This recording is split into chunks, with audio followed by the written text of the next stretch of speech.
ছাতা সেজে মাছকে বোকা বানিয়ে শিকার করে ব্ল্যাক এগ্রেটস বা কালো সারস নামক আফ্রিকান পাখি। মাছ শিকারের জন্য অভিনব কৌশল দেখতে বেশ অদ্ভুত। শিকারের জন্য তারা নিজেদের ডানাকে ছাতার মতো মেলে ধরে। এর ফলে ডানার ছায়ার কারণে এই পাখি ভালো করে মাছ লক্ষ্য করতে পারে এবং নিজেদের লম্বা চঞ্চুর সাহায্যে পানি থেকে শিকার তুলে নেয়। এদের পা অন্যান্য সারসের মতোই বেশ লম্বা। পানিতে হাঁটার সময় কোনো শব্দই করে না এরা। অগভীর পানিতে ধীরে ধীরে হেঁটে গিয়ে নিজের ডানা ছড়িয়ে ছাতার মতো করে ফেলে, যেন আলো প্রবেশ করতে না পারে। ফলে ছোট মাছেরা বড় শিকারীদের কাছ থেকে লুকোতে অন্ধকার জায়গা দেখে লুকাতে চলে আসে সারস পাখির ছাতার মধ্যে। ডানার ছায়ার কারণে ব্ল্যাক এগ্রেটসরা ভালো করে মাছ লক্ষ্য করতে পারে। এরপর নিজেদের লম্বা চঞ্চুর সাহায্যে পানি থেকে শিকার করে।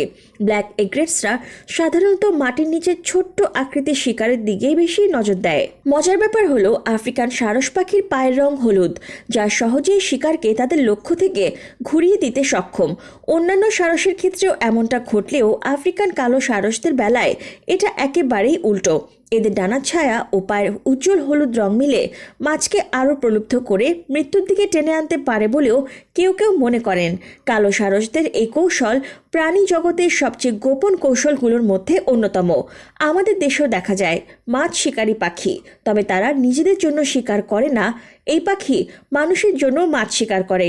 পাখিটি আমাদের কাছে পানকৌড়ি বা কর্মোর্যান্ট নামে পরিচিত। গায়ের কালো রঙের জন্য একে জলের কাক নামেও ডাকা হয়। এই পাখি দিয়ে মাছ শিকার করা হয় সুদূর চীন এবং জাপানে। প্রায় 1300 থেকে 1500 বছর ধরে তারা মাছ শিকারের জন্য এই পাখি ব্যবহার করেন। সাধারণত ছোট্ট একটি ভেলা ও সঙ্গে 5 থেকে 6টি কর্মোর্যান্ট পাখি নিয়ে জেলেরা মাছ ধরতে যায়। একটা নির্দিষ্ট স্থানে ভেলা রেখে পাখিগুলোর গলায় দড়ি বেঁধে ছেড়ে দেওয়া হয় পানিতে।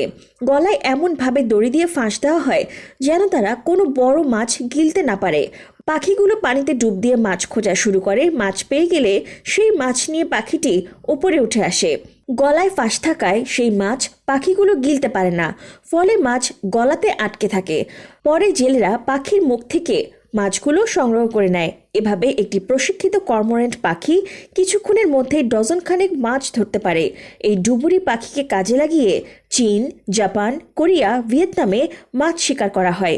বিশেষত চীন, জাপান ও ভিয়েতনামে একে ঐতিহ্যের অংশ হিসেবেই বিবেচনা করা হয়।